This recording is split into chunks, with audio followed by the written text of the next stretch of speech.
ensemble. On est grand, Ensemble. on gagnera, Ensemble. ensemble, ensemble. 2028, qui vivra, verra.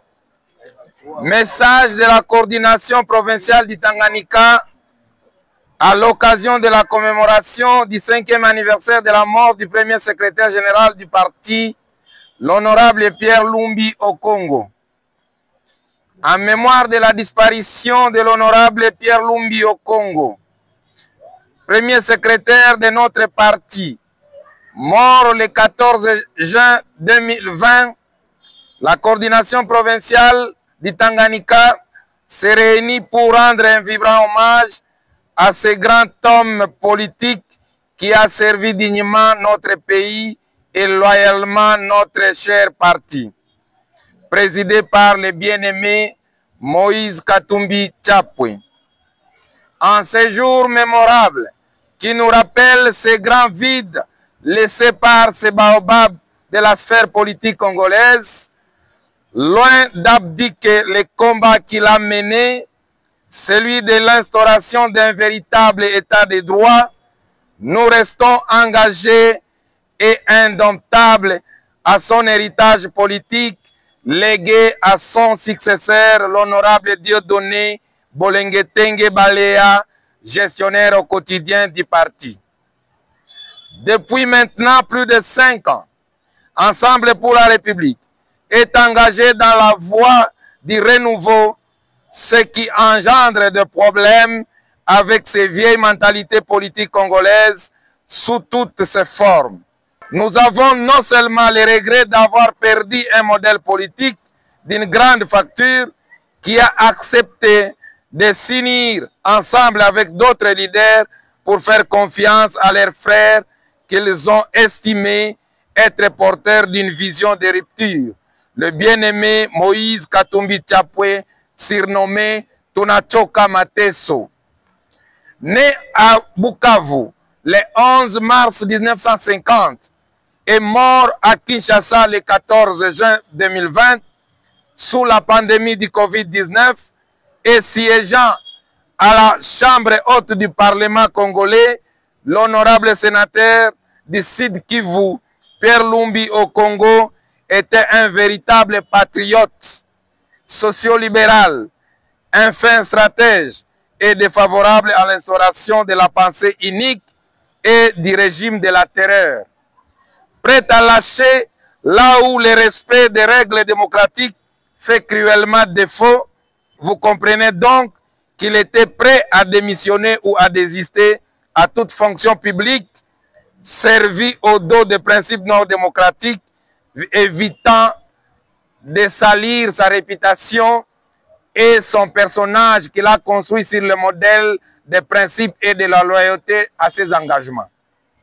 Par ailleurs, la coordination provinciale du Tanganyika tient à réagir aux inepties tenues par le vice-premier ministre et ministre des Transports Jean-Pierre Bemba Gombo le 9 juin dernier sur Top Congo contre le président Moïse Katumbi Tchapwe.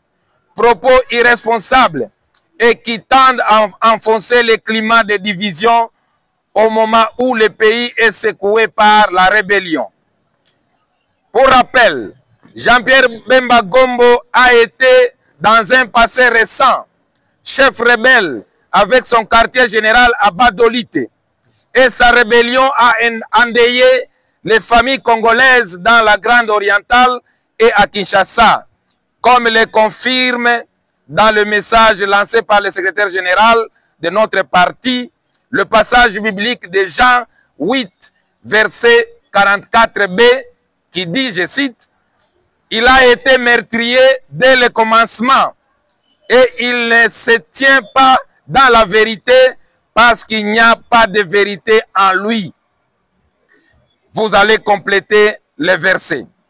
La pitoyable et honteuse prestation de Jean-Pierre Bemba Gombo sur Top Congo, ministre des embouteillages et des naufrages, qui a promis à la République l'achat de 60 avions neufs dans le budget exercice 2025, montre à suffisance qu'il pense à son propre positionnement et à chercher un poste ministériel dans le gouvernement et s'y maintenir le plus longtemps possible. Malheureusement, en distillant la haine contre ceux qui ne sont plus guidés en politique par la recherche de la prospérité matérielle, heureusement pour lui, nos pères de l'Église ont compris son état d'âme et nous ont demandé de prier pour sa délivrance. Les ambitions politiques du président Moïse Katumbi Chapwe, depuis 2015, sont tournées vers les choses intemporelles, comme le dit l'honorable Mike Mkebai. Il veut et il va diriger la République démocratique du Congo pour laisser sa marque dans l'histoire de ce grand et beau pays. Et pour y arriver, la rébellion n'a jamais été dans ses pensées. Il y arrivera par les voies démocratiques et civilisées en utilisant son intelligence et non ses intestins. À la création de l'Union sacrée, nous devons les rappeler, le président Moïse Katumbi Chapwe a décliné l'offre du poste du Premier ministre qui lui avait présenté le président Félix Tshilombo. Nous rappelons à Jean-Pierre Bemba que la population congolaise en général et celle tanganicaise attendent la concrétisation de sa promesse d'achat de 60 nouveaux aéronefs pour soulager la misère de la population en lieu et place des propos de division sur base des informations graves et mensongères pour servir sa boulimie du pouvoir politique. Le président Moïse Katumbi Chapwe n'est pas rebelle. Il n'envisage aucunement pas de l'être un jour. Sa lutte politique est non seulement républicaine, mais aussi démocratique. Jean-Pierre Bemba doit comprendre que le peuple congolais aspire à la paix et à l'unité. Il n'a pas besoin de cultiver la haine, l'aversion et les conflits permanents. Fête à Kalemi le 14 juin 2025, la coordination provinciale du Tanganyika de Ensemble pour la République. On est fort, ensemble. On est grand, Ensemble. On gagnera. Ensemble, ensemble, ensemble. 2028, qui vivra verra.